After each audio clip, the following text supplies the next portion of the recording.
भारत मांगे जवाब YouTube channel के कार्यक्रम जनहित में मैं रॉबिन शर्मा आप सबका स्वागत करता हूं। आज बहुत खुशी का दिन है क्योंकि काशी ज्ञान व्यापी में कोर्ट ने ऑर्डर कर दिया है कि लोग वहां पर तहखाने में जाके पूजा अर्चना कर सकते हैं। 1993 से इस पर रोक लगा हुआ था। ये खबर अभी हमें प्राप्त हुई है जो मैं आपके साथ साझा कर रहा हूं। सुबह जब मैं अखबार पढ़ रहा था तो अचानक कई सारी खबरों में मेरा जो ध्यान आकर्षित किया, एक बड़ी प्रमुख खबर है, शायद आप लोगों ने भी इसे देखा होगा। और वो खबर है कि चाइना बैक्स पाक charge of India hand in mysterious killings. China ने इस बात का समर्थन किया है जो पाकिस्तान कहता आया है कि उसके यहाँ पे जो टेररिस्ट मारे जा रहे हैं उसके पीछे भारत का हाथ है। अब ये कोई नई बात नहीं है, जैसे चोर चोर मौसेरे भाई की कहावत है, उसी प्रकार से एक आतंकी देश पाकिस्तान के समर्थन में दूसरा आतंकियों को पनाह और प्रमोट करने वाला देश चाइना अगर खड़ा होता है तो ये मेरे लिए कोई अचरज की बात नहीं है, हम भारतीयों के लिए कोई अचरज की बात नहीं है।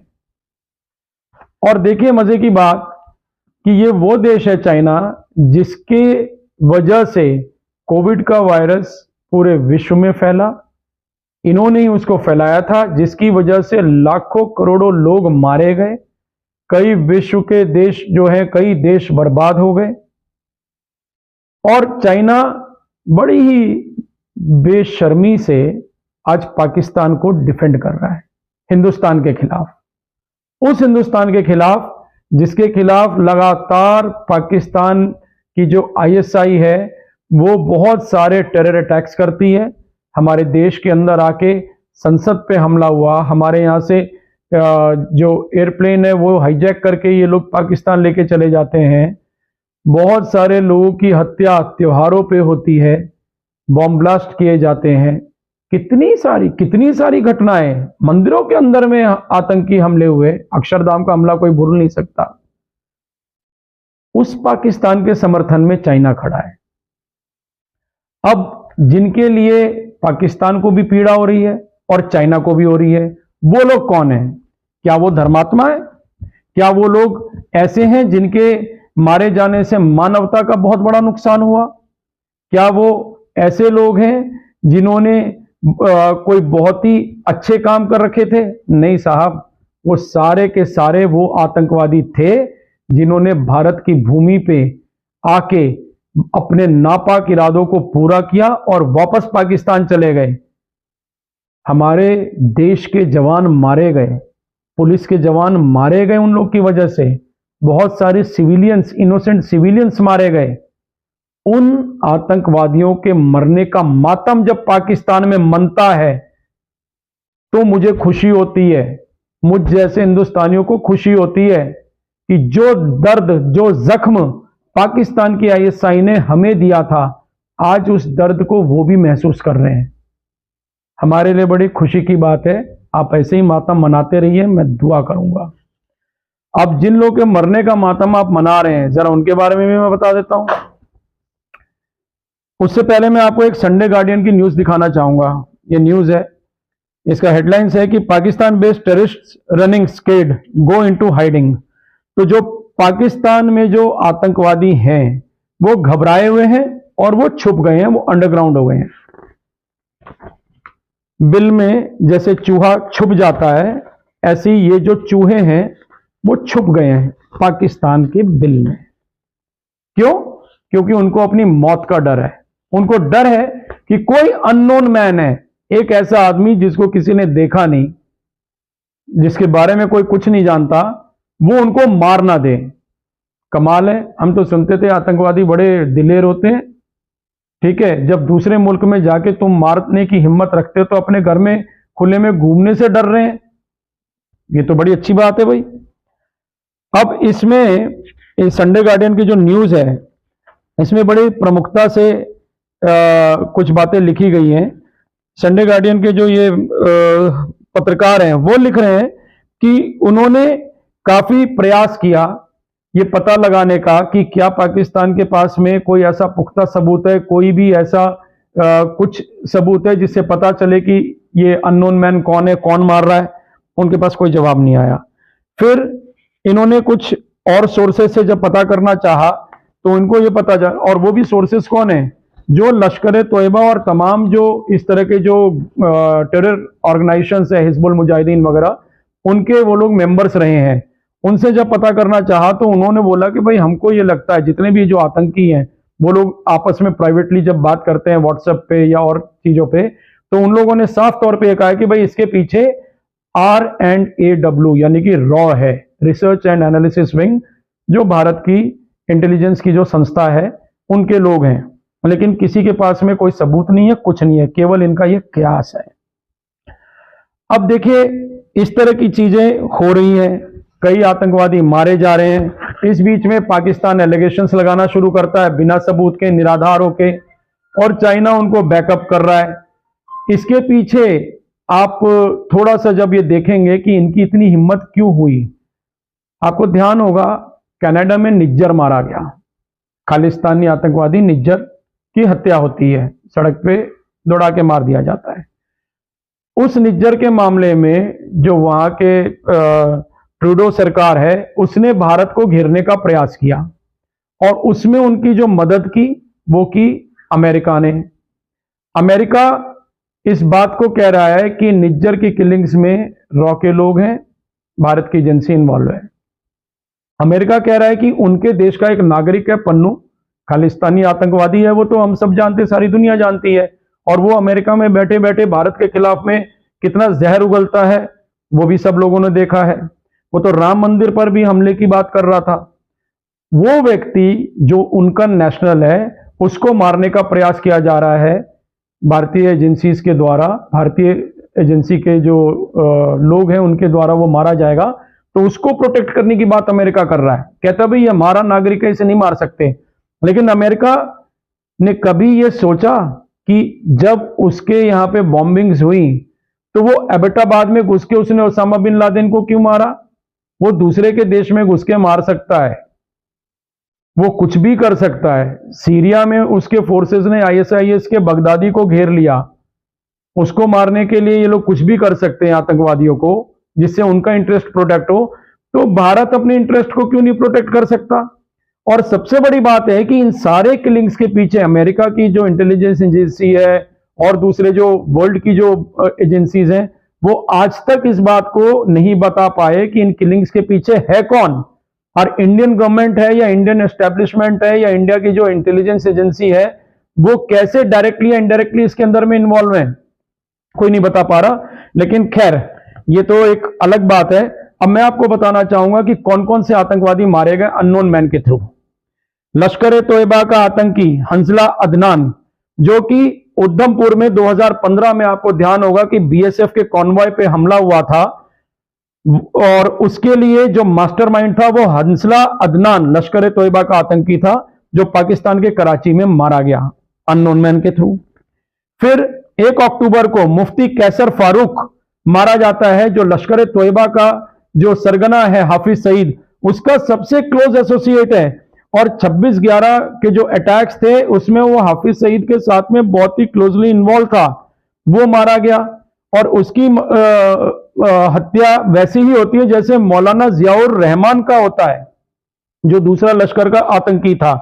इसी प्रकार आप अक्टूबर 11 को, ये मैंने अक्टूबर 1 को बताया कि मुफ्ती कैसर फारूक मारा गया, अक्टूबर 11 को शाहिद लतीफ मारा जाता है पाकिस्तान के सियालकोट में, जो 2016 में पठानकोट में जो टेरर अटैक हुआ था उसका मास्टरमाइंड था, की कॉन्स्पिरेटर था।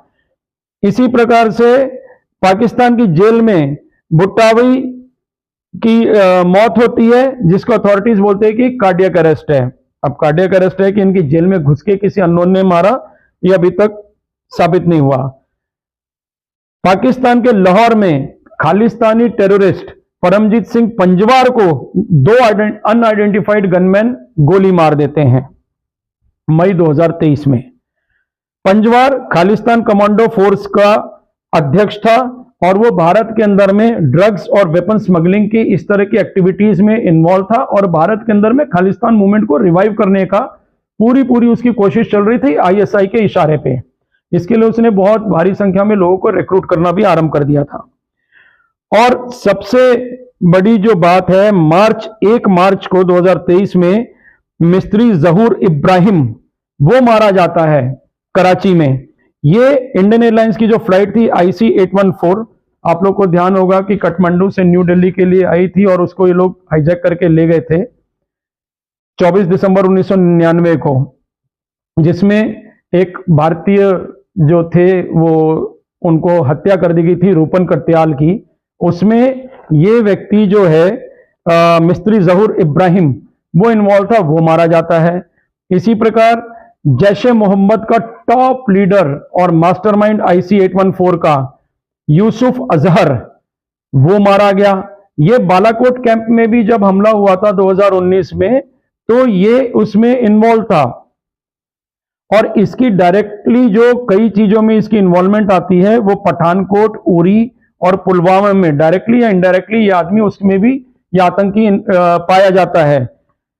फिर एक हिजबुल मुजाहिदीन का कमांडर है बशीर अहमद पीर, उसकी हत्या होती है। हरविंदर सिंह संधू लाहौर में मारा जाता है खालिस्तान का। मोहम्मद लाल ISI ऑपरेटर नेपाल में, ये नेपाल में बैठ के भारत के खिलाफ में साजिश रचता था और वहां पे नए नए रिक्रूट्स को ट्रेन करता था जो भारत के अंदर आके आतंकवादी घटनाओं को अंजाम दे सके, और जो भारत से जो आतंकी ट्रेनिंग के लिए पाकिस्तान जाना चाहते थे तो ये उनको भी हेल्प आउट करता था।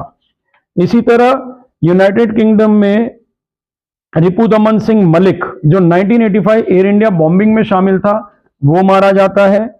कनाडा में सुखदुल सिंह नुनका और यूके में ही अवतार सिंह खांडा ये मारे जाते हैं। ये सारे वो आतंकवादी हैं जिनके लिए बोला जाता है कि अननोन गनमैन ने मारा, और ये आतंकवादी हैं। ये कोई साधु सन्यासी नहीं है, कोई मौलवी नहीं है। हाँ, इनमें कुछ मौलवी भी थे लेकिन वो आतंकवादी में घटनाओं में शामिल थे। ये लोग वो मारे गए हैं। तो इसके लिए मातम क्यों? और मातम जो लोग कर रहे हैं वो इस बात को साबित कर रहे हैं कि वो लोग इनको पालने वाले लोग थे। हमारे देश के खिलाफ एक जो आतंकवाद की जो नापाक मुहिम पाकिस्तान ने छेड़ रखी है, ISI ने छेड़ रखी है, उसको चाइना का भी समर्थन हासिल है और भी बहुत सारे देशों का समर्थन हासिल है। बहरहाल मैं इस बात से बहुत मुझे तसल्ली मिलती है कि कोई तो है, कहीं तो इंसाफ हो रहा है। बहुत सारे लोग जिनके परिवार के जन यहाँ पे मारे गए हैं, भारत के अंदर में या बाहर भी आतंकवादी घटनाओं में मारे जाते हैं, वो सारे लोग जो उनके परिजन हैं वो दुखी रहते हैं। वो दिन भर यही दुआ करते रहते हैं कि जिन लोगों ने भी हमारे परिवार वालों को मारा है उनका सर्वनाश हो जाए, वो मारे जाएं, वो कैसे भी मर जाए लेकिन मर जाएं। और मुझे लगता है कि खुदा उनकी दुआ कबूल कर रहा है। पाकिस्तान इस्लामिक मुल्क, तो खुदा ने सुन ली उन लोगों की और वहां पे ये आतंकवादी मारे जा रहे हैं। और केवल पाकिस्तान में नहीं मारे जा रहे, यूके में, कनाडा में, नेपाल में, तमाम अफगानिस्तान में मारे गए हैं। ये बड़ी बात है। तो लेकिन अब इन सारी चीजों से हटके मैं एक बात और मैं कहना चाहूंगा कि जो बहुत सारे जो इंटेलिजेंस सोर्सेस की जो फाइंडिंग्स हैं और उसको जब हम देखते हैं तो ये समझ में आता है कि इन आतंकवादियों को कि आपस में इन आतंकी गुटों की लड़ाई है। ये लड़ाई है ड्रग्स कार्टेल पे पूरे पे कब्जा करने का, जो इलीगल वेपन इंडस्ट्री है उस पे कब्जा करने का। खेल पैसों का है, कहीं भी धर्म का कोई लेना देना नहीं है। क्योंकि धर्म का मामला होता तो जो लोग अपने आप को खालिस्तानी कहते हैं वो सिख गुरुओं की सेइंग्स के खिलाफ, उनकी जो प्रीचिंग्स हैं उसके खिलाफ जाके कभी भी हिंदुस्तान के खिलाफ जंग छेड़ने की बात नहीं करते। ये देश उन्हीं का है। एनीवे, इसी तरह से जो इस्लाम को मानने वाले लोग हैं वो लोग अगर सही में इन बातों पे ध्यान देते जो उनके धर्म गुरुओं ने बोला है या जो उनके कुरान में लिखा हुआ है या जो हम सुनते आए कि इस्लाम जो है भैया पीस का धर्म है, मजहब है, तो शायद वो आतंकी इस तरह की घटनाओं को अंजाम नहीं देते। लेकिन सारी बातों को दरकिनार करते हुए सैकड़ों की संख्या में, हजारों की संख्या में लोग मारे जा रहे हैं, निर्दोष लोग मारे जा रहे हैं आतंकवादियों की वजह से। और अब जब ये आतंकवादी मारे जा रहे हैं तो मुझे सुकून मिल रहा है और मेरे जैसे लाखों करोड़ों लोगों को सुकून मिल रहा है। मैं तो बस एक ही दुआ करूंगा कि वो जो अननोन मैन है, जो लोग भी इस चीज को, घटना को अंजाम दे रहे हैं, उनको हमारी भी उम्र लग जाए। ये जितनी भी बातें मैंने आपसे की है, इसमें जो सोर्स है मेरे, वो तमाम न्यूज़पेपर्स हैं, सोशल मीडिया पे जो न्यूज़ हमें देखने को मिल रहा है वो है। इकोनॉमिक टाइम्स का एक लिंक हम लोग शेयर कर रहे हैं, उसको आप लोग ज़रूर देखें, जिसमें आपको पता चल जाएगा कि कब कब कौन से आतंकवादी कहाँ कहाँ मारे गए हैं। वो लिंक भी हमारे डिस्क्रिप्शन में हम लोग शेयर कर रहे हैं, आप उसे देखिए। और इसी के साथ मैं रॉबिन शर्मा इसी तरह से जनहित के मुद्दों को लेके आपके अपने चैनल भारत मांगे जवाब पे फिर उपस्थित होऊंगा। और आप सभी से एक अनुरोध है कि अगर आपको हमारे कंटेंट्स पसंद आते हैं तो आप इस चैनल को ज़रूर सब्सक्राइब कीजिए, शेयर कीजिए, लाइक कीजिए। धन्यवाद। जय भारत, जय श्री राम।